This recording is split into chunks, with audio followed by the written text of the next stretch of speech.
Podcast listeners, this one is for you. Welcome to No Bunts, the show for the casual baseball fan.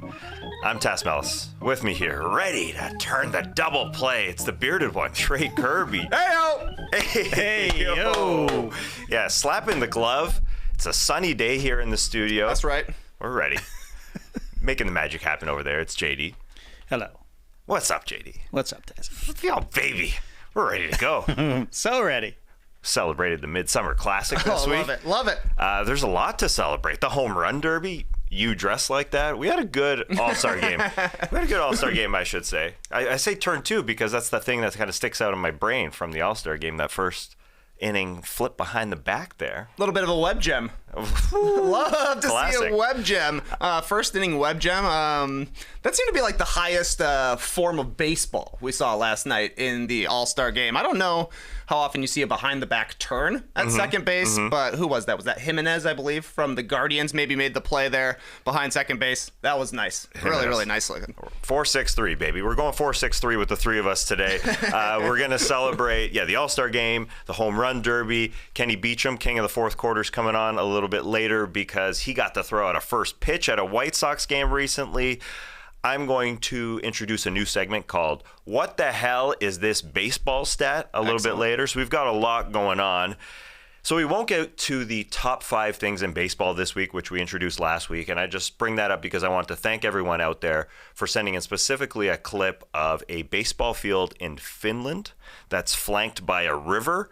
And when a ball is hit down the right field line, the right fielder has a chance of sliding into the river. And so that happened. I want to thank everybody for sending in that clip. Keep sending them in. NoDunks@theathletic.com. Hit us up on Twitter, No Dunks Inc. I also bring that up because I want to talk about the shift, which could be shifting next season. Read about it on The Athletic. I'm sure we'll talk about it next week. That's very interesting to me as a fan who likes balls going up the middle. I love a CNI single. Yeah, damn straight. They were talking about the broadcast yesterday. Smoltzy was talking about the broadcast yesterday. So we'll get to that probably next week. Look, I got to interrupt you here. I got to agree with John Smoltz. They shouldn't be shifting in an All-Star game. Come on, we want to see hits. That's why the National League didn't get a hit last night for, 4 or 5 innings straight. Like 7 innings Play or it something. Straight up here. Come on. Give me that pie slice behind second base. Am I right, Jason Stark? That's right, baby. The pie slice is coming to the minor leagues. We'll talk about that next week, I'm sure. A couple little housekeeping duties. Check out our No Dunks pod, where we ranked every 7-4 player in the history of the NBA ever. There was talk afterwards about where's Boban Marjanovic? Where's Big Bobes? Listen, guys get reevaluated. The ruler comes out every year, and the league has gotten a little more strict in 2019. So his height changed. NBA.com has him at 7'3", and I'm with you. Too small. Also, stay tuned for our preview of Rise, the Giannis Antetokounmpo movie. We got Giannis right behind me here, a new addition to the Classic Factory. That's coming out on Friday. And last thing, you weren't here last week, so I wanted to get your quick opinion on this. And we've got a poll out there. The live YouTube viewers watching No Bunts, what the heck do we call them? 4 options. Right now, if you're watching on YouTube, we'll throw this on Twitter as well. Here are the options. The Seam Team. It's pretty good. Sounds good. It sounds good. A new addition, the Sid Bream Team. That's for the oldies out there. 92, the Atlanta Braves, bottom of the ninth. They came back on the Pittsburgh Pirates. Ball hit to Barry Bonds in left field. He comes up throwing, but old Sid, slow Sid, slides in. They win 3 runs in the bottom of the ninth in the NLCS. Just to lose to the Toronto Blue Jays there in the World Series final. Anyways, send them. The Seam Team, the Sid Bream Team, the Bleacher Creatures, and the Farm System. So we got 4 great options. Please pick, because I'm done thinking about it. I want you guys to pick. What do you think, Trey? Well, as a homer, I do like the Sid Bream Team. Yeah. But seeing here on YouTube right now, it's got 3% of the vote. I have to imagine that that's 100% Atlanta fans coming through on that one. I love the way the Seam Team plays with, like the stream team and the slipstream team. But I think Bleacher Creatures is the best name. All considered, it's got a Chicago Cubs sort of a tie-in, which I think is cool. And if the Bleacher Creatures are getting rowdy, it's only going to make the show better. Just like a fired up fan base makes a game even more exciting. And look, if somebody in whatever we decided to call this stream team comes out with their own podcast about minor league baseball, then the farm system is the way to go. But I'm putting my vote behind Bleacher Creatures. Ooh, I didn't think about that. Yeah, the farm system, it's kind of, I like it. It's kind of belittling a little bit, I guess. But yeah, that's it. It's all great options there. Other than the Sid Bream team, I'm done with that. Came from old fan and friend Paul Williamson. Sent that in because he's old and we're old, and Sid Bream fits in there. But anyway, let's get to the celebration of the game because I thought it was a great Monday, Tuesday in baseball. Now we're not talking about the MLB draft.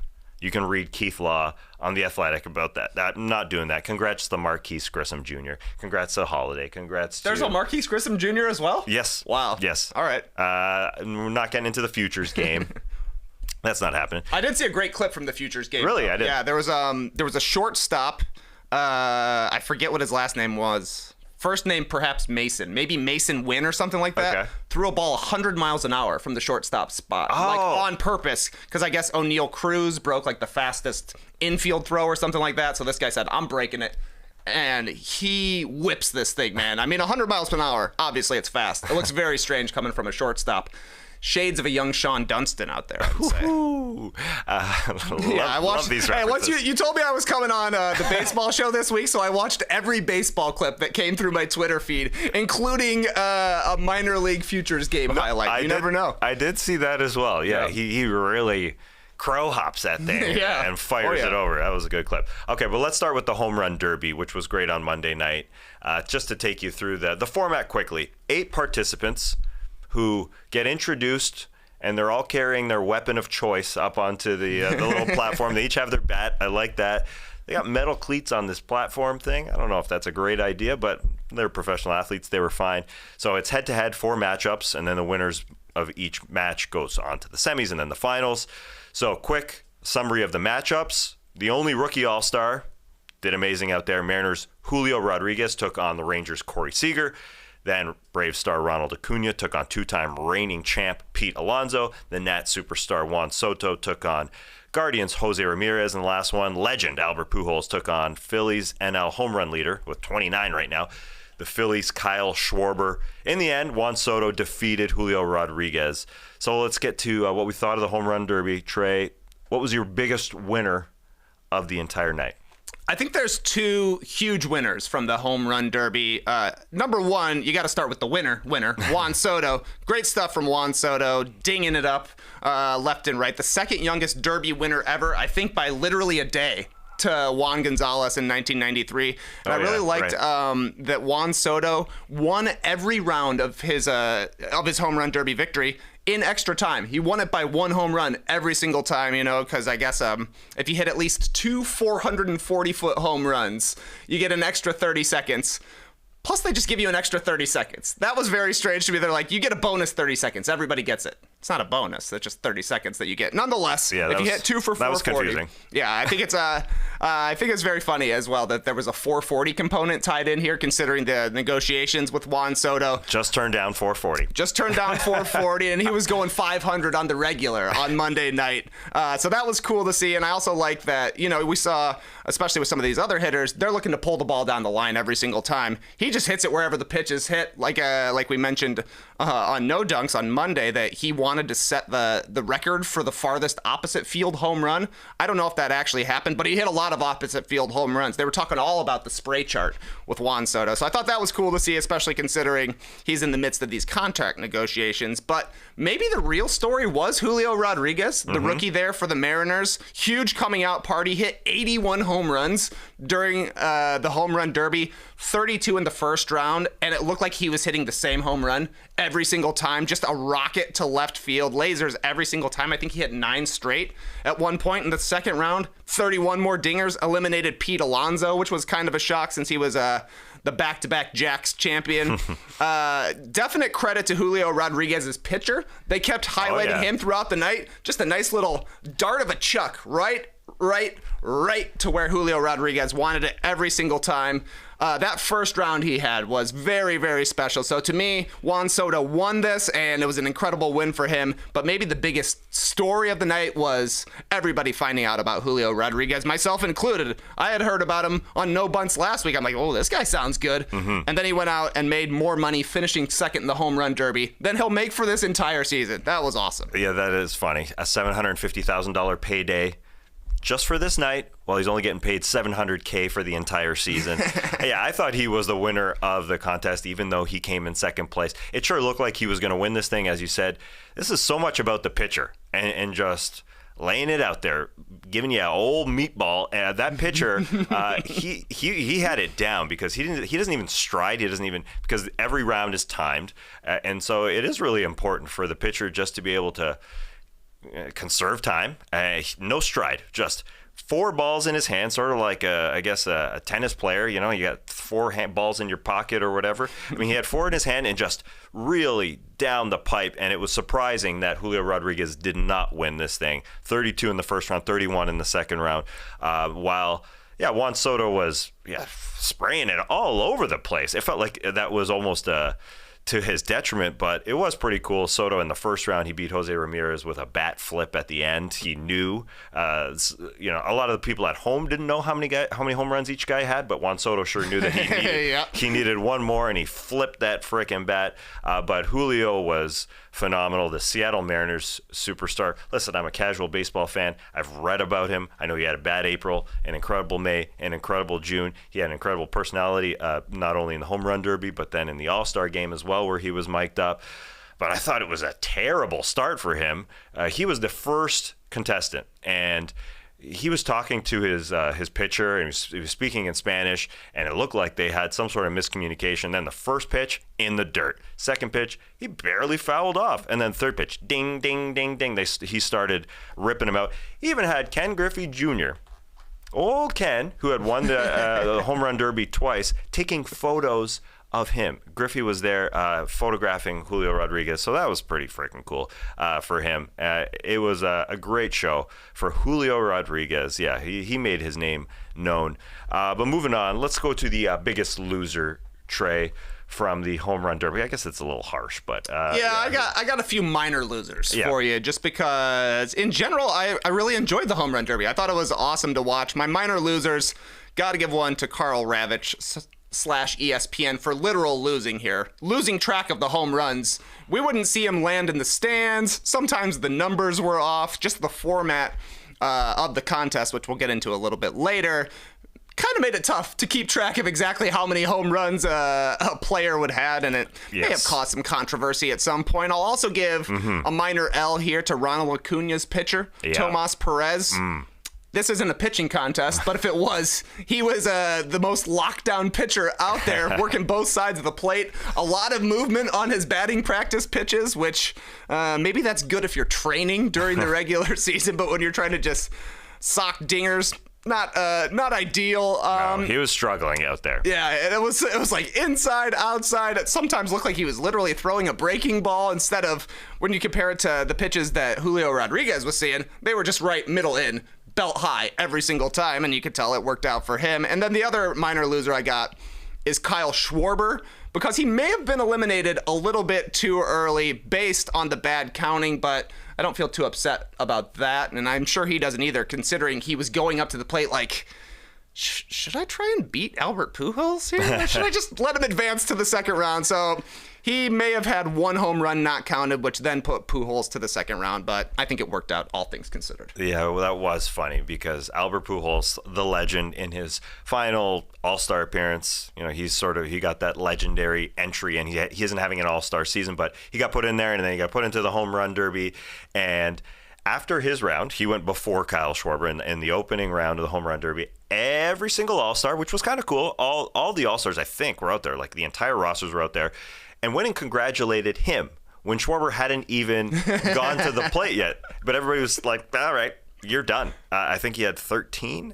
Or did he have 12? Anyways, the number was ridiculously low. And it felt like it was done. And that's what all the All-Stars thought. But Schwarber tied him, and then they went to that extra minute. Swing off. Or swing off, whatever it was called. And he ended up losing. Schwarber did. And Pujols went to the second round and lost. But it was hilarious that Pujols had to be congratulated twice out there. Oh, yeah. Essentially. So that was funny. I agree on, Tomas Perez, the batting practice pitcher for the Atlanta Braves, came with his guy, Ronald Acuna, out there, but was just all over the place. And then Pete Alonso's pitcher, I think, messed him up too. Pete Alonso, back-to-back Jack champ, as he said, got to the second round. We saw those clips of him doing deadlifts before he got out there, which was really funny. He likes it up, apparently. Everybody was saying he likes it up, but his pitcher, great in the first round. In the second round, he kind of got him off to a cold start, and he couldn't come back. And so it was over there, and that set up Soto and Rodriguez, which was fun. And, yeah, great night. What was your favorite moment, do you think, from the whole thing? Pete Alonso did give us some great moments. I don't know if it's necessarily my favorite moments, but the deadlift was pretty funny to see. Him like meditating, just leaning against a wall in the dugout was pretty funny to see. I like everybody saying that he looked a lot like Luka Doncic in that picture, which I have to agree on that one. And honestly, it's kind of cool that this guy's obsessed with the home run derby. There's nobody like that in the NBA who's just like, I want to win the dunk contest every single year. So I appreciated that, and unfortunate for him, like you're saying, he didn't win this one. But I guess that's why you gotta have chemistry with your pitcher there. I think he was the batting practice pitcher for the Mets the previous 2 seasons, but now he's with the Nationals. So he lost it. He lost it. He lost it a little bit. He used to know exactly where Pete liked it, but he was moving the ball around a little bit too much. Other favorite moments, the Pujols hug pile was pretty cool, even if the timing of it was was pretty strange to see. And from a straight up dinger jacking perspective. From a dinger jacking perspective, I gotta go with Julio Rodríguez when he hit those 9 straight in the first round, and it was like the ball. We're gonna get into these exit velos later, Tas. He must have been hitting these out 200 miles an hour because they were like before the ball was even to the outfield. It felt like he was receiving the next pitch and hitting it out of the park. So that was electric to watch. Yeah, the only other moment I'll add is at the beginning when everyone was introduced. There was a bit of the fog horns, that you'd hear in a club. They go along with the blaring horns. There was the fog horns, and they bothered Ronald Acuna. And then the flames came up, and you could see Ronald Acuna buckle. I mean, it was just too loud. We've sort of been in baseball or basketball arenas where they do flames from the shot clocks, right? And it's really loud. And Ronald Acuna heard it, and you're watching it live on YouTube, and he curled up. It was like, what the hell is going on? And these are pretty far away. I guess it was super loud. Yeah, I don't think he's actually right next to the pyrotechnics, but with the angle it's shot at, it definitely looks like he could have gotten his hair caught on fire or something like that. There's also a great moment, probably just like 10 seconds earlier, where Jose Ramirez walks out. He's got a bit of a waddle sort of walk to him. Yeah, a bit of a Conor McGregor. And Acuna does the same thing in the background, like, oh, look at this guy walking it all tough. So Acuna, he didn't make it very far, unfortunately, for us hometown homers here. But at least he was entertaining while he was out there, and I did think it was very funny. When they cut to him in the middle, I guess it must have been of Pete Alonso taking his extra time, and he was just checking his phone. He's like, I know I'm not getting to the second round, so let's see what they're saying here on Twitter. Oh, they loved it when I was making fun of Ramirez. Everybody thought I was going to burn up. I'm fine. Yeah, it is funny, those shots of the guys on the sideline as they're chilling. Oh, yeah. But listen, I think the timing of it was fairly decent, but we strive for perfection here on No Bunts. I was going to say no dunks. We strive for perfection on both. How do we fix the home run derby? Can we make it any better, Trey? Because it was solid, but can it be better from us cash fans? I think it can be better. It's awesome. The home run derby is really, really cool. Just like in the NBA, the pre-show is more exciting than just show. Like, I like the home run derby. I like the dunk contest more than I like the actual All-Star game, and that continues to be the case. Yeah. I feel like it's got a baseline of pretty good. Like, it's going to be pretty good almost no matter what, just like the three-point contest is. But there are times when it can become iconic, when you're getting to appreciate the home runs. With the way the format is now, it can be a little bit hard to actually appreciate the home runs. Like, Acuna hit one out of the stadium. It bounced on the top of some sort of overhanging balcony and went out of the stadium. But we didn't see that till it was after he was done, because the next couple of pitches were coming so quickly. That would have been great to actually appreciate that. Those are the kind of cool moments that we get to see, like Ken Griffey Jr. hitting one off the factory in Camden Yards or whatever. Right. So there's got to be something. Robbie Callan wrote this up at Uprocks, and I think it's exactly right. They got to go to a pitch count. They used to do this 10 outs thing, but then you had players just waiting for the perfect pitch because they couldn't really waste one. You're seeing 5 pitches for one that you're going to swing at. That takes too long, and while we like a long and sloppy baseball game, for a contest, not quite as much. So maybe give them, 30 pitches, 40 pitches, whatever it may be. How many of those are you hitting home runs on? Are you hitting 30 out of 40 home runs? That's an incredible percentage there. It gives us a lot of speed. It keeps the show moving. We're getting to see a lot of home runs. But the special ones, like the real far shots, we actually get to appreciate. So that kind of brings in the dunk contest element to me, because we have the speed, we have the quantity. This allows us to appreciate the artistry of it. And I think that that's the one thing that's missing when you're going to a timed home run derby. Yeah, so you're saying you can just stop, get all the replays, just actually see what the heck happened, like Acuna knocking it out of the park. It's happening so fast that sometimes the camera angles don't even see it. Yeah. We literally don't even see it at home. But the scary part is you're allowing the game of baseball to operate without a clock, and that's that's a risk. Kind of the beauty of those timed 3-minute segments. You just know what you're getting, and this thing ended after 2.5 hours.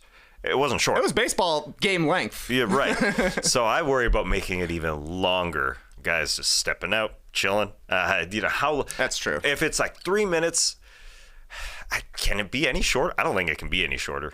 Like, I'm just saying it's going to be longer, I think, if you don't have a clock on it, and that's the scary part.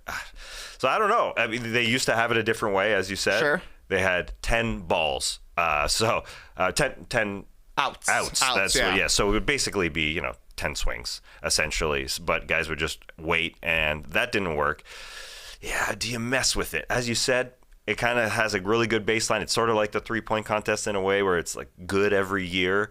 I think the set number of balls makes it pretty dependent on the pitchers too. Yeah, that definitely puts a lot of pressure on the pitchers to throw, like, you got to throw 40 perfect ones here, or else you're really ruin it for your batter. Maybe another suggestion would, I kind of liked the head-to-head format here, where they're in a tournament, but the second round dragged a little bit to me. So this is a bit of an NBA 3-point contest idea. I think they have 6 or 8, depending on the year, in the first round. Then the highest scores advance to the third round. If you want to advance to the finals, where they do the same thing, if you want to shorten it, just do it similar to that, where you have 8 hitters take their 3 minutes, get their extra time. Whoever posts the highest scores, you're going to the next round. Because I think we saw, I think Corey Seager hit some of the most home runs in the first round, but he was going up against Julio Rodríguez, so he doesn't advance to the next round as well. So if you're looking for time-saving methods, drop a round. And they did save some time in the final round. They go from 3 minutes to 2 minutes just to get it over with. I think really what it comes down to, though, is this is a TV production problem. I think that's the issue there. I think it's on the producer. I don't know if you watch this, JD, but really what we're saying is you've got a split screen. You've got one camera on the batter and the pitcher. Okay, that makes sense. And then on the other one, you've got the camera person trying to trail these balls out of the stadium, and the producer having to make the decision, okay, what are we looking at here? Are we going to go to that camera where a camera person could be zooming in and the left field bleachers, or are we staying on a fixed camera? I'm trying to sit here and trying to figure it out, but I think you kind of need a fixed camera on each field, and then the producer to be just nimble enough to jump on those cameras that are zooming in and showing you a shot, but you can't really appreciate it, as Trey said, but you could see more of it, I think, if the producer is ready to pounce. That's the issue. And then I think if you pounce and the broadcast calls the homers quicker, I think they're a little too precious about waiting to put up the number because Right. it's kind of hard for the viewer at home to understand. All right, did that go out because the number didn't tick up? Right. But they're just waiting for an official. I don't know. Is there some umpire on the field tipping his hat saying, "Yeah, ding," given the that one went around because they're waiting way too long. But Right. everybody who watches baseball, even us casuals, know the ball went out. So I think there's two factors there. We don't see the thing, and the number doesn't tick up. So Yeah. from your expertise, how are we fixing this?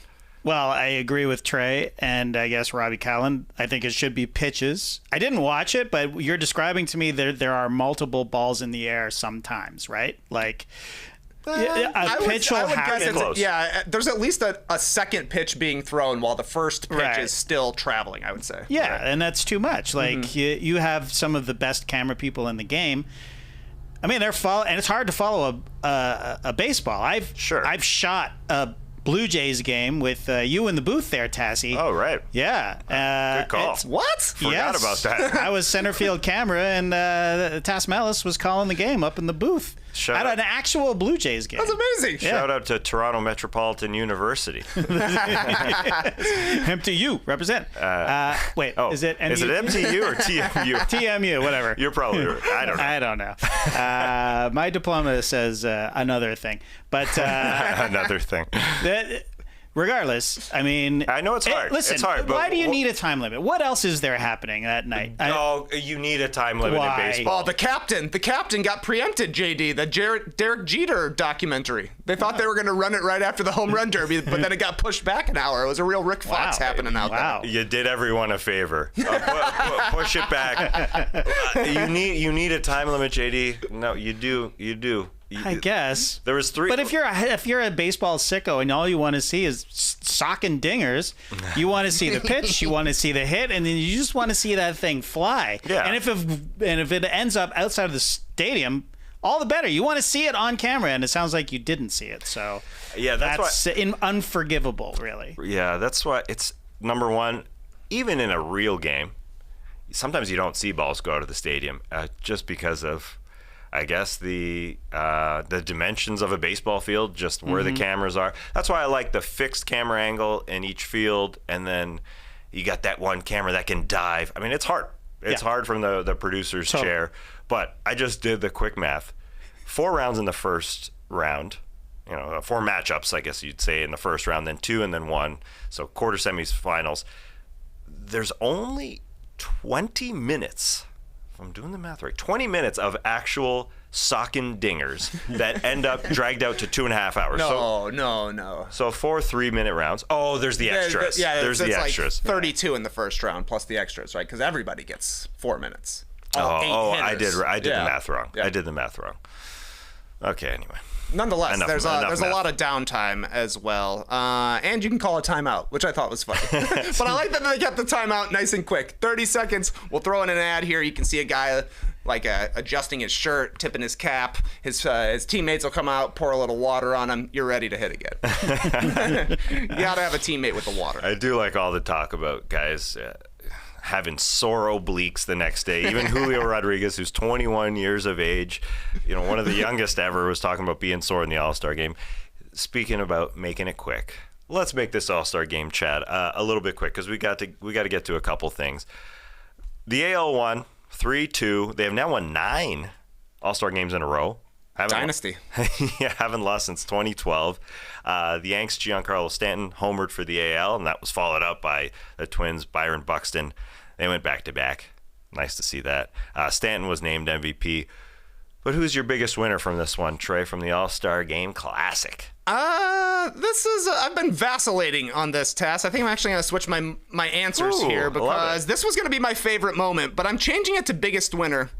All of the mic'd up segments were incredible during the All-Star Game, so I think my biggest winner probably has to go to the Yankees catcher Jose Trevino, who got to be mic'd up as a catcher there with his battery mate, Nelson Cortez. They were like calling the game on the mic, which I thought was really cool. I did love hearing Cortez ask John Smoltz, like, what do you think I should throw? Or I guess was that Manoah was asking Smoltz what he should throw. But Trevino, we got to hear the back and forth between him and Cortez on the mound. And then he came back out as a hitter. He's like, yeah, I just kept it on. So let's talk. This is cool to be an all-star. He's talking through like the pitches, like as the pitches are coming, he's like, nope, that one's out. And he's exactly right. Like, that was really cool. I loved hearing them ask back up to the booth, was that in the box? Nope, that one was borderline. And then when he's finally on base, he gets a base hit. It's there's 2 outs. Somebody hits a pop fly, and he asks the booth, 2 outs? I'm running on this? Drop it! He yells as he runs by the fielder. We also had that great moment with Leon Hendricks yelling at Julio Rodríguez to save the ball that he caught out in center field. So I love the mic'd up moments. They were really cool to me to just hear all of these baseball players. You're getting a little bit of the info that they would have during a game. Obviously, they're not going all out there, but you can hear a little bit of the strategy they're talking about, and then you can tell just how much fun they were having. I really enjoyed that. No doubt. You're being nimble like a good TV producer, throwing this as your best moment, because 100% this was the best. Baseball got it right here. Sometimes the audio would cut out and you couldn't hear what they were saying if you were really listening, but man, it was so good. You mentioned Alek Manoah, big Jays pitcher who's got a ton of personality. He got the mic first, and Smoltz was talking to him in the booth. How are you gonna pitch to this guy, Manoah? I didn't look at the scouting report. Are you kidding me?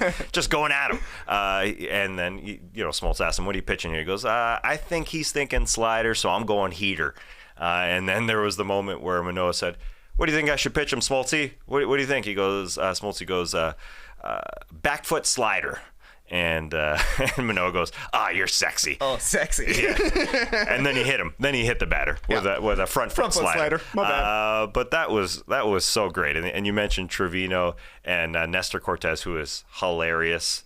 His I said Nelson. Sorry, baseball fans. That's all right. Nestor Cortez. I liked his wind-up was wicked. People funny. Got so excited to see him go for like the double leg kick. Yeah. He finally did it. But it was cool to see. I mean, obviously there are times, especially in an exhibition game, where you can get silly playing baseball. Yeah. And they took advantage of that, I felt like. Yeah, totally. Yeah. Trevino revealed something. The Yankees catcher, I guess it's his first time in the All-Star game. He was super excited. He was on first base, and they were asking about Shohei Ohtani, who was interviewed before the game. One of the superstars we're all waiting for to hear from. He was interviewed. He was asked, how are you going to hit Clayton Kershaw your first at bat? He goes, first pitch, swinging. He did. He went up there. He hit it. Broke his bat. A little flare to center field. He got on first base. And then after a few pitches, I think it was 1-2, Kershaw picked him off, which you never see. And, Kershaw said after the game, I wasn't really trying to pick him off. I was just sort of biding my time. Just give me a little second before I pitched again. For what? I don't know. Biding my time. And then Trevino revealed that Ohtani didn't even have his gloves on. He didn't have his his running gloves on that he would usually use to slide. So we didn't think he was running, but he was just kind of caught leaning towards second base. So that was really funny. But the mic'd up segments, Cortez and Trevino, the battery there. Those guys just, they knew each other, and they were so open. They're basically, they're talking, like you said, about where they're going to pitch. Cortez got me excited about Hialeah, Florida, where he's from. Smoltz said, tell me about Hialeah, Florida. He goes, anything you want in the world, anything you want, you get it in Hialeah, Florida. I start Googling, what's going on in Hialeah, Florida? Can't be too far of a drive from here. No, we're going to see the Trop nice. in Tampa, and then we're going to Hialeah, Florida. But last question, favorite moment from the All-Star game before we get to break here. Well, I heard y'all talking on last week's show how it's kind of surprising that Shohei Ohtani isn't a bigger star, considering that he's doing something that we've never seen in our lifetimes, being a quality hitter and a quality pitcher all at once. So I thought it was really cool to see that even in his second All-Star game, like, Ohtani is the guy that other players are excited to see. Like, they're all wanting to get pictures of him. So maybe he's not a huge, massive mainstream star, but is at least like one of the faces out there amongst the other players. To me, it's like not dissimilar to like Michael Jordan wanting to buddy up to Luka Doncic when they're at the 75th anniversary or something like that, where you're like, this guy I got like, like it's probably weird for Miguel Cabrera to be like, can I take a picture with you, who's 20 years younger than me, but you're gonna want to have it. I thought that was cool. Another favorite moment I would say is Clayton Kershaw getting the start in Dodger Stadium for the first time in his career after a really long and successful career. And I also like the ump cam. I'll also give a shout out to the ump cam, especially when one of the umpires got hit with a foul ball in the shoulder. Very funny to see, because you're wondering what that always looks like. And man, you can really feel what a pitch is like for a major leaguer, seeing the movement and seeing the speed it comes in with. Yeah, a lot of good little tweaks and quirks by the production team there. I did like it. I loved watching Ryan Helsley hit 103 on the gun. That was cool. And we had a chance to tie it in the ninth. Kyle Schwarber had a chance to tie it in the ninth. Again, the NL home run leader.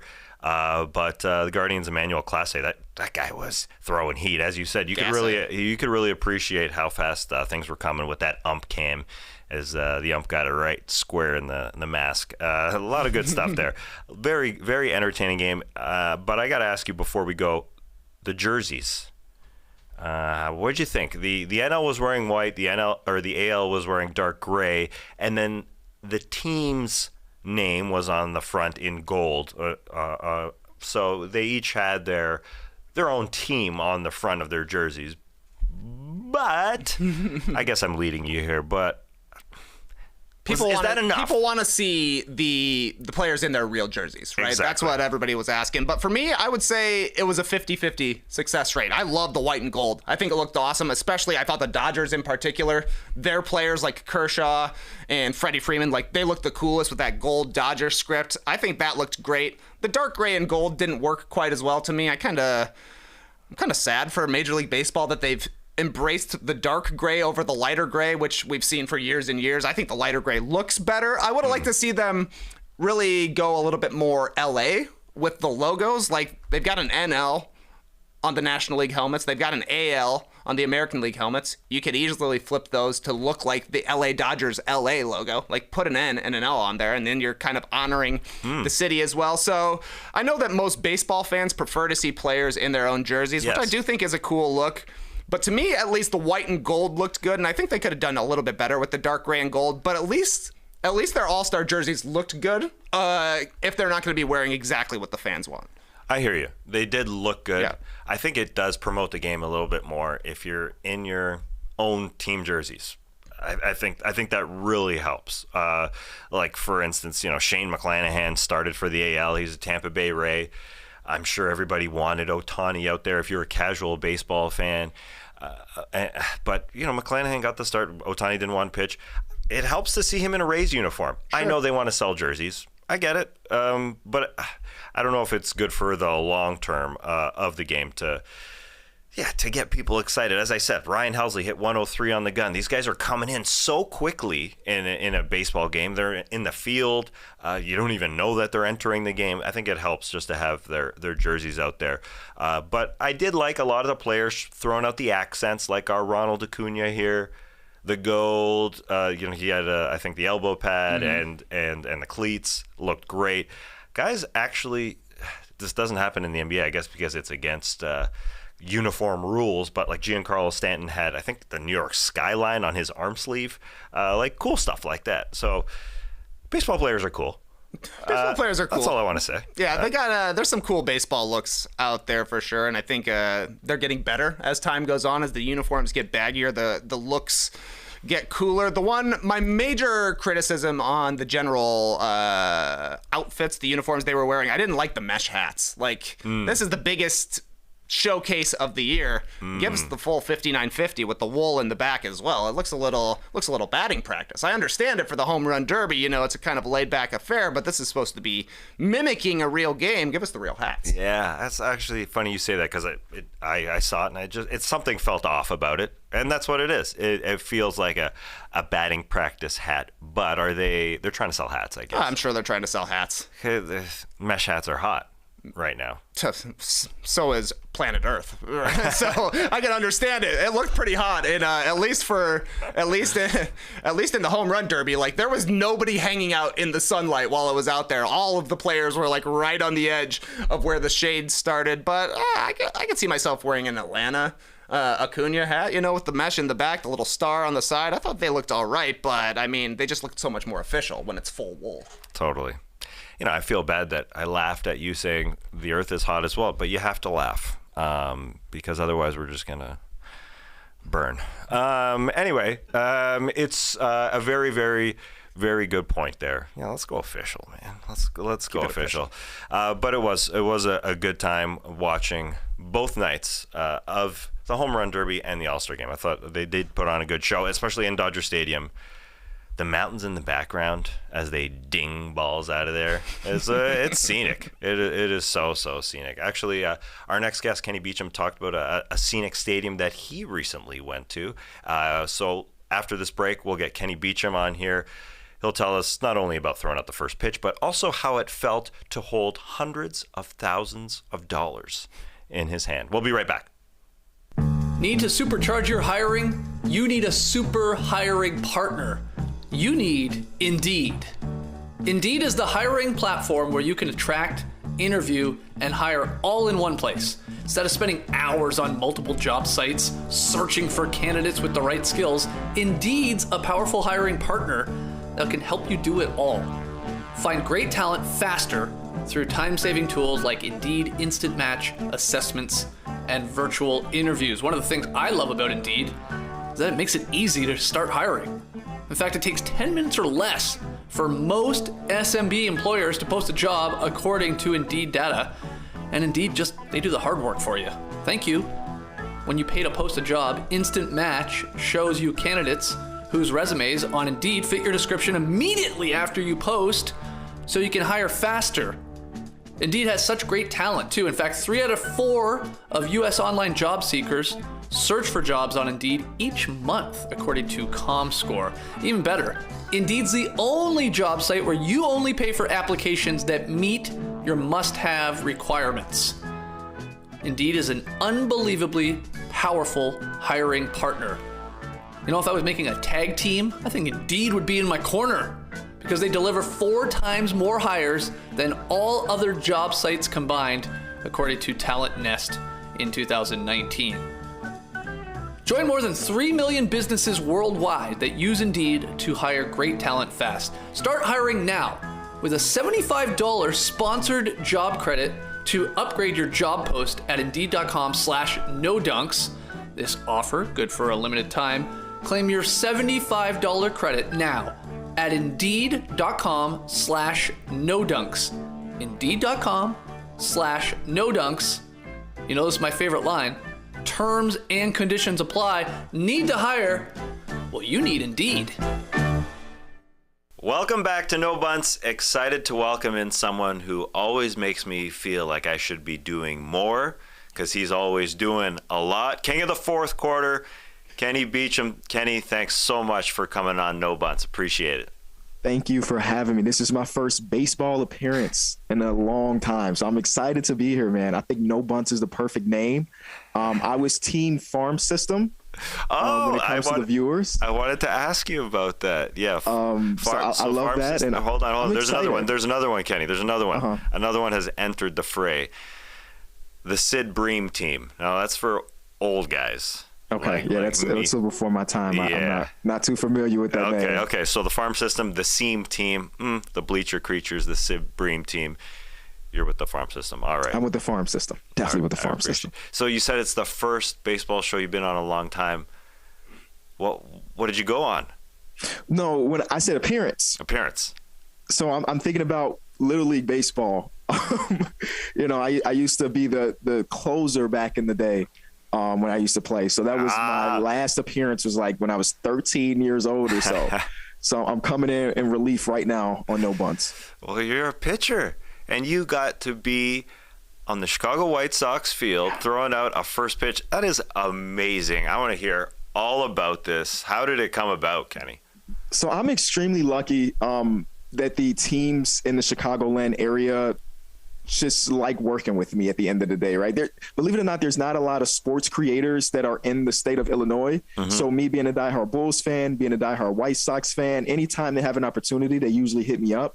And they did like this this thing. And what you don't see in the video is that there were two people that pitched before me. So they had me, a guy that plays for Northwestern football team, and another guy that's a business owner. So I was the last to throw the first pitch, and it just alleviated so much of the the stress involved, because leading up to it, we were going in the front yard, and we saw there was 60 feet between the mound and the plate. And then we go to the front yard, and 60 feet seems like I'm 3 doors down. I'm like, can I get it over the plate? And then I see the first two guys go, they get it over the plate. And I'm like, you know what? This is not a problem. So they did it great, where they put me up in their suites. So they gave me 20 or so tickets. So I had to find 20 family and friends to come through. And they told us, do not throw it fast. Uh-huh. And in my mind, I'm like, this is a once-in-a-lifetime opportunity. So I'm just going to throw it. I'm going to let it fly. And I did. And I think that I even pulled a little bit away from it. But I didn't want to lob it over, because I think that is a recipe for disaster. So we get it in there. I think it was a little bit outside, if I'm being honest. They said strike, but that would have been I don't know, Angel Hernandez back there or something to call that a strike. Yeah. It was, But it was really a really fun experience. The worst part about it, though, is that it was the worst loss of the season for the White Sox. They were up by 6 runs going into the top of the 9th, and they lost the game. So other than that, it was a great experience. Again, the team over there just does a great job of making you feel loved, and they made me feel loved for sure. Was that ball slick?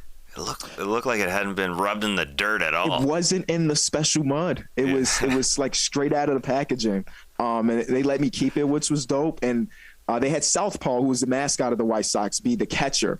And obviously he couldn't see, right? That's why they told us not to zip it in there, because he's in this mascot costume, so he can't really see. So on the ball, I have it framed up here. There's a scuff mark where it hit around the plate. And I just tell people that was the contact that led to a home run. That's pretty cool. It's good to have it a little scuffed up. You can't have a fresh ball, Was it tough throwing off the mound? Because it's not an easy thing to do. A lot of the times when somebody throws out a first pitch, they just put them on the grass right in front of the mound, so there can be no mess ups whatsoever. So you don't see somebody tumbling off the mound. That's not easy. It was easier than you would anticipate. I legit thought that there was a possibility that I didn't throw from the mound, but like I mentioned, there were 2 guys that went before me, and they both went from the mound. So I could have been the guy to not, go the regulation. So I got up there, I put my foot on the rubber, and I made it a thing. Actually, there's one part of that people, the diehard baseball fans, are mad at me about. Because when I was running onto the mound, there was just so much going on. I'm trying to wave to the people and just, be nice and stuff. I stepped on the foul line. And in baseball, that's a huge superstition that you don't step on the foul line.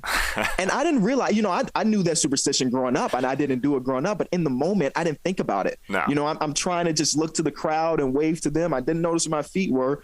And then they blamed me for that comeback loss, or that big loss, because I stepped on the third baseline. So it is what it is. No. Baseball's trying to attract the younger fans now. You can't be worrying about stepping on the lines. It's no big deal. It wasn't you, Kenny, at all.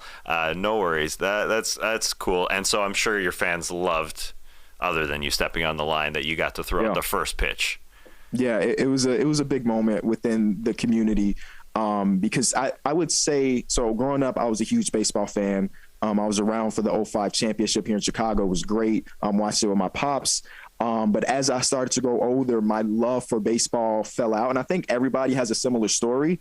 But I picked it back up maybe 2 years ago. So basically, I went from a White Sox fan that only kept up with scores to watching every single game.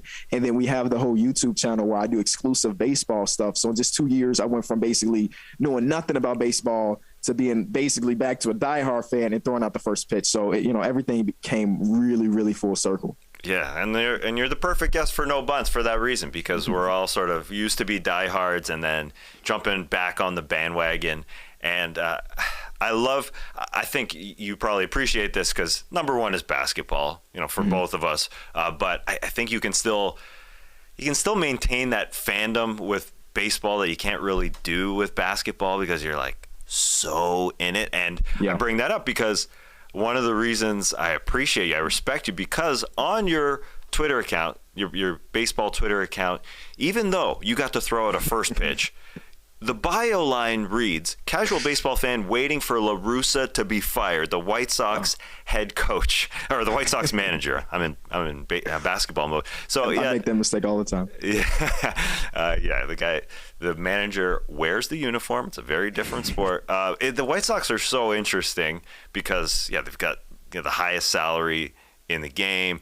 They're a 500 team. But at the same time, even though it seems like they're underperforming, and Tony La Russa, who will intentionally walk guys after having them go down 1-2 in a count, it's very interesting.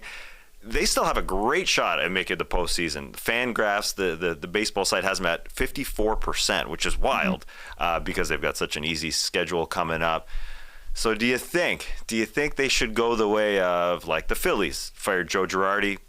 They went up the standings, or you could be a negative Nancy and say, well, they could go the way of Joe Madden with the Angels. They fire him and they go down the standings. You think La Russa should be on the outs?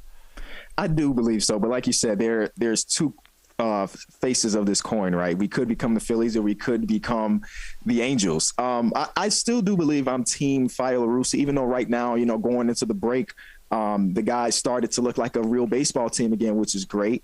We're just so lucky that the AL East isn't a very strong division, because there's no way that we should have a 50% chance of making the playoffs based on what we've seen so far. But I think that when La Russa was hired to be the manager of this team, it was like a consensus that it was a very weird signing, considering he had been out of the game for so very long. And we're taking this White Sox team to have so many personalities that are just like fun for the game of baseball. And then we have one of the strictest anti-fun managers in all of baseball coming onto it. But I was like, what? I'll give it a chance, because he is a legendary coach and we've seen him do some amazing things. But here we are a couple years into it, and there's been no heart whatsoever within this organization. Like, Ozzie Guillen, who was the manager of the White Sox back in 2005, now he's on part of the post game when it comes to the White Sox games. And recently he basically made a point that, like, this last week or the last 2 weeks were the first time he's really seen the organization smile. And that's not very good. This is a team that had high expectations. I mean, I know I'm a biased fan, but I had them going to the World Series, and I wasn't alone. A lot of people had them easily winning the AL East, and here we are in the 3 spot halfway through the season. And I think, of course, we have a lot of injuries within the White Sox organization, whether it be the bullpen, the starting pitching. Eloy Jimenez has been in and out. We've had Tim Anderson miss with groin injuries. Like, we've had a ton of injuries, but there is no way you can convince me that Leury Garcia should have ever batted in the 3-hole, ever. Until maybe last week, he was the worst hitter in baseball because Christian Pichet got sent back down to the minors. He was the worst hitter in baseball, and La Russa was like, we're going to put him in a 3-hole and let him do his thing. So there's been a ton of, like, just inconsistencies until maybe 2 weeks ago. We hadn't had the same lineup ran in consecutive games the entire season. And again, I know there's been a ton of injuries, but no consistency. We don't know, other than Tim Anderson batting first, everything else has been just like, we going to let them play. And that's what we've got from La Russa. And I don't know, even as me being a diehard White Sox fan, even if he was canned, I don't even know who the assistant manager would be, and I don't know anything about him. But it can't be much worse than what we've got so far. Yeah, it's interesting. I'm a Jays fan. I'm wearing a Jays shirt here. The Jays just fired Charlie Montoyo, bringing John Schneider in, the bench boss there. Because they just felt like they needed a jolt of something, but it seems like going into the break, La Russa gets the benefit of the jolt there, going 7-3 in their last 10, and I guess baseball is interesting in that a lot of coaching changes don't usually happen mid-season because it really doesn't. You kind of give a team a whole year with a manager, so I'm not sure if it does happen, but that is interesting. I didn't realize, and me being an old guy brought up Sid Bream, who's almost too old for me off the top of the show. I didn't realize, you just taught me, Tony La Russa hasn't managed since 2011. Before last year. That's a freaking long time, and he's 77, and as I said, he's been questioned in the media a lot because intentionally walking a guy who's down 1-2 in Chicago, even though they're 500. You said the expectations are really, really high. He's been booed. There's been chants to fire Tony La Russa. So just a weird scenario there where they have the opportunity really to take Chicago baseball for their own, right? Because the Cubs are so stinky this season. So that's an interesting second half storyline. And you taught me something there. We're talking about the number 3 hitter. I just read that you're supposed to bat your best hitter at the number 2 spot because of analytics. What? This is shocking to me. You know what? That's one thing that Tony La Russa has got right, though. All season long, we've had Luis Robert batting in the 2 hole, and it's been working out. Other than his slow start in the beginning, he's really picked it up. And when it hasn't been him, it's been the young guy Andrew Vaughn, who's been amazing over the last couple weeks. So La Russa has got. I'm not gonna say that he's a absolutely terrible manager. I just don't think he's a good fit for the White Sox. But that's one thing that he's definitely done. We have Tim Anderson, who's like get on base by any means, which. Actually, that's not true because he never draws a walk, but get on base with good, contact, and then number 2 hitter usually does his job after that. So, yeah, it is a bit weird how the analytics go, especially, you know exactly where the power bats are supposed to go. And I think before recently, the 2 spot was more like trying to get people over. So it's like one of your worst hitters, right? Let's get a sack bunt down to move someone over. Yeah, he's just there. He's just like a guy filling a hole in the lineup. You got Speedy hitting lead off, but now that's become more of a power spot as well. Yeah. And then 3-4 were your best hitters to sort of protect the bad number 2 hitter because you have to pitch to number 2 because you got number 3 behind him and number 4 behind him. But now the analytics say you got to get these guys your good hitters as many at bats as possible. So you bump them up in the order. It's very interesting where baseball has gone. And you've been watching some baseball. Speaking of where baseball has gone, you're all around. You were at Texas's stadium, right? Is it called Choctaw Stadium? No, it used to be. Oh, okay. Now it is called Global Life Stadium. Ah. And I've only been to maybe 6 different ballparks in my life so far, and I do plan on getting to every single one eventually. This one is by far the best. And I think it's the newest one in baseball, so it's the most modern. Technology is ridiculous in there. We bought tickets like very late, right before the game started because we had flew in for some other stuff. We were staying at this place that was like 2-minute walk from me. Like, we got to go see a baseball game, especially the Mariners were on a 10-game win streak at that point, and they have J-Rod, who's one of the most electric baseball players. So we have to go. We walk in. And usually there's like a concourse area before you see the field. As soon as you walk in, you're basically, or at least from our entrance, we were down the third base line. So before they even scan my ticket, I can watch the entire baseball game from the outside, which was amazing. Yeah. And there was just so much technology. And the thing that I love the most about it, I have a dairy allergy. And usually when I go to ballparks, it's very traditional. You can get a Frank, and that's pretty much it. They had an entire like vegan spot. And I'm like, whoa, I can actually have meals at baseball games again. It was so amazing. They have the retractable roof. I think that the screens showed so much about players that I didn't really know. Like, every time someone came up to bat, it was a fun fact about them. I didn't know that there were so many siblings within the game of baseball. They were telling, I don't remember exactly who it was, but someone had a sibling. The guy in front of us, you just saw in the Ken Griffey Jr. jersey, he was like a scout or something, and he was just jotting in this notebook. It was just an overall great experience, and it ended up being a great game. So that's all you can really ask for. Yes. You got me excited for doing a little baseball tour myself because basketball arena's great and all. Baseball stadiums have so much personality because you can do so much, like beyond the outfield bleachers. Like you said, the screens were amazing. And you have just the construction of them has improved so much. So like you said, as you entered, you're already in the concourse. You're already, able to be sort of feels like on the field. And that's pretty cool. I'm looking for. I'm going to go see one of the ugliest stadiums. I got to see it before it's torn down. Tropicana Field in Tampa. As you know, it's a love-hate thing. It's like a hate. I got to see it. I got to see it. They're basically Rob Manfred is saying you better build another stadium, or else your team could go kaput. The same things happen in Oakland, so I got to see it. It's like I've heard some horror stories about getting in and out of that arena. So good luck. I can't. I want to get on the catwalk where balls ricochet off the catwalk. It's pretty funny. All right, I won't keep you much longer. You said you walked into the stadium, you bought tickets. Did you drop it in cash? Because I saw this photo of you holding cash for House of Highlights, and I just want to know how it feels to hold that much cash, and how much cash is that? That was $100,000. Well, okay, no, that wasn't. Actually, that was maybe $5 worth of money because it was prop money, if I'm being honest with you. Oh, thank you. They did a great job of not letting it be shown that it said prop money or money for movies on back. Oh, wow. I believe that picture. That picture is for this showdown. HOH does these showdowns a couple times a year where they get a bunch of creators and they compete in sports related things. I think that one was for Knockout. And it was the first Knockout tournament. And I think I came out of the 8 contestants, I came in 7th place. So it wasn't the greatest experience as far as being a part of it, but I got a chance of redemption this year in All-Star Weekend, and I came in 3rd place. So if we run it back one more time, I might win the $100,000. I might, there's a chance. But no, that was such a great time.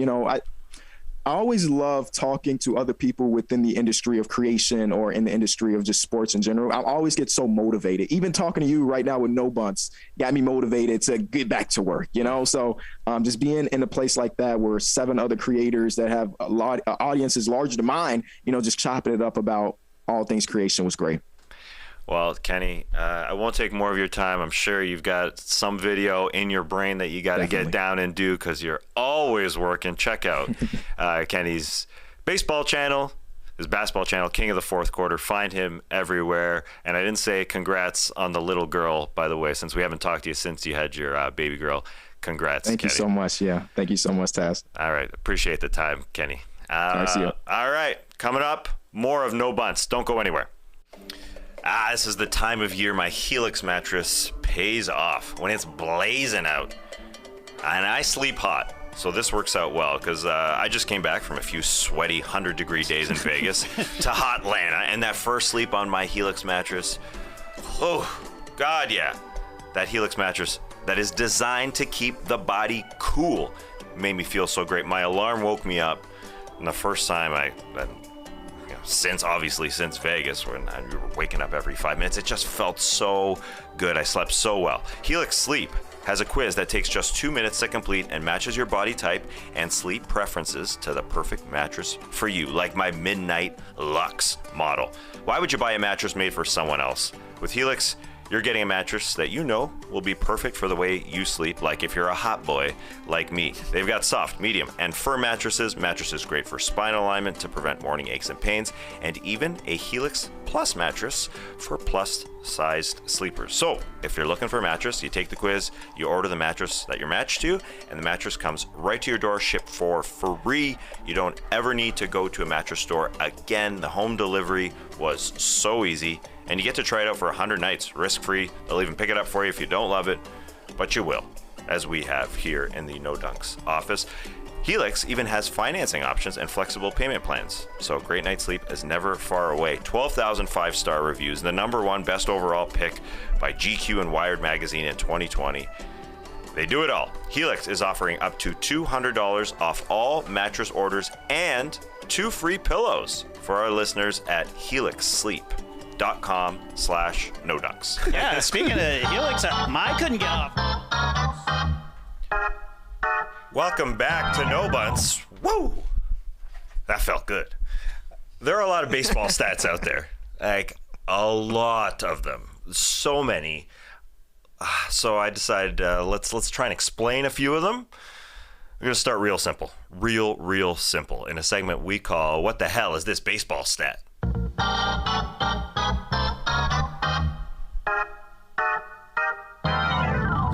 I say we're starting simple, but are any of these stats simple? I'm not sure. I don't know. Hit? Hit's a pretty straightforward one. You got me. HR. Yeah, those ones are simple, but sabermetrics have taken off. It's not even analytics. They're called sabermetrics in baseball. Even that's complicated. That's kind of like how they call fantasy baseball rotisserie. They just got extra special names for all their stuff. So many words. But I like this one that we're going to get into first because I think it helps understand the game a little bit more. And you mentioned it earlier in the home run derby, exit velocity. Exit velocity. What the heck is that? Well, the definition, exit velocity measures the speed of the baseball as it comes off the bat immediately after a batter makes contact. So how fast is that thing coming off the barrel? And that's important. You said it. You saw it in the home run derby. What were the numbers you were seeing? Like 100 to 110, 115 maybe, I feel like was pretty consistent. I don't know what the highest was, but I mean, when you're over the fastest pitch, that means you're really hitting the ball. That's from what I could tell.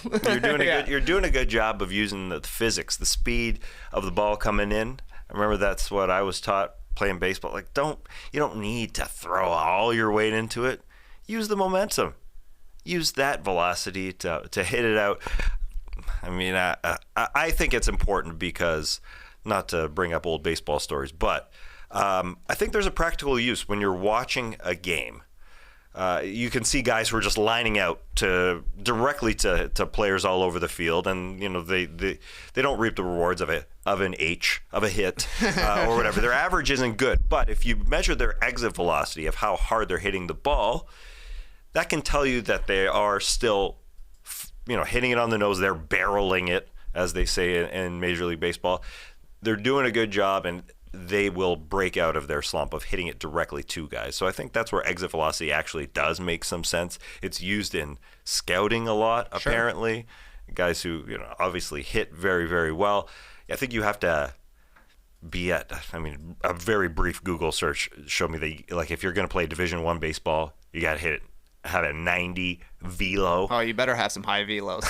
Yeah, velocity, short form velo, as people are saying. I mean, I don't know if I'm ever going to say that, but I mean, you brought it up. It's fun to say. Oh, totally. You can slide it in. I think barrels is another really fun one to say. I look forward to the breakdown on that at some point.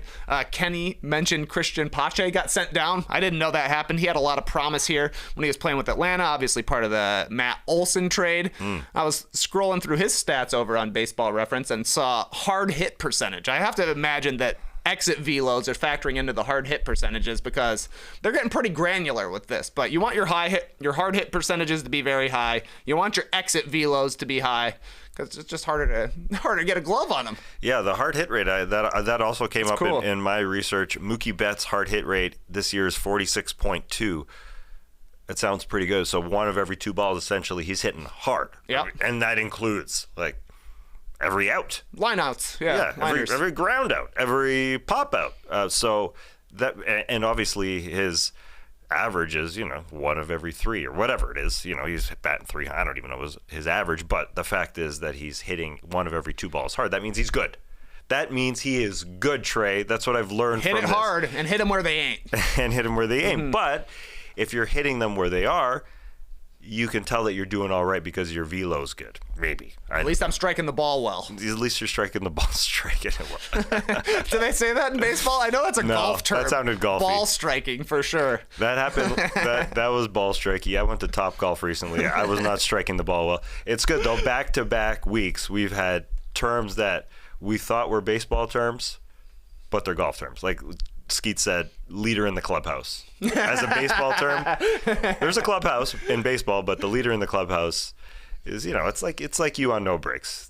There's terms for the pole position. Yeah, there's some things that just it feels like they should translate, but they don't quite translate. Right. I did hear though on another athletic baseball podcast, y'all were debating what you call a two-way player. Both sides of the diamond, I think, is what you settled on. Yeah, I heard both sides of the ball. Both sides of the ball. I did hear that too. They don't really have a term for it right now, I feel like, because there's only one guy who does it. So maybe if we see some more Shohei Ohtanis, they'll finally come to terms with what a two-way player is, or a both sides player. Yeah, I was listening to the Athletic Baseball show as well. I heard both sides of the ball. What? That felt really weird. I can't even call a World Series championship a title. That feels weird to me. A title for a Jays title. That's true. But people do it.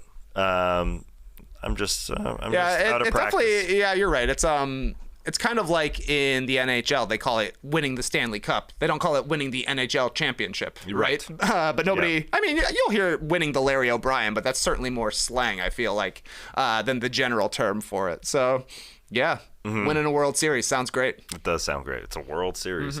Well, thanks for coming on, Trey. Appreciate it. We will get better as the weeks go on here on No Bunts at practicing our terms. Thank you also to Kenny Beecham for coming on. Make sure you check out not only our ranking of every 7'4" NBA player and taller, its own podcast, but also the Rise movie that we will be talking about, the Giannis Antetokounmpo movie called Rise. It's a Disney movie. If you want to catch up on it later this week, Friday, we will drop that a little bit later on. But for now, Clipper Bros. You heard it here first. Have a great time. Turn up. Love you guys. Awesome. Thanks for joining us, and remember, sometimes you're the baseball, sometimes you're the bat. Beauty. Embrace the week, people.